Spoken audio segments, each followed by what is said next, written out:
方で、今回最後させていただいております。それでは今回午前中にね、あそこで罠を仕掛けているので回収に行きたいと思います。ちょっとこの山はこう出ますね。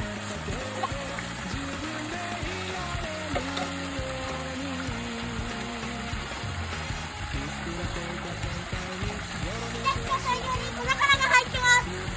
大きい魚がたくさん釣れました。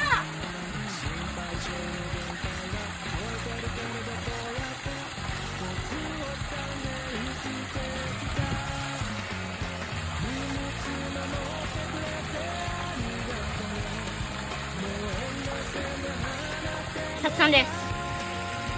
はい。っていう感じで、また後日またここに、同じような罠を仕掛けに行きたいと思います。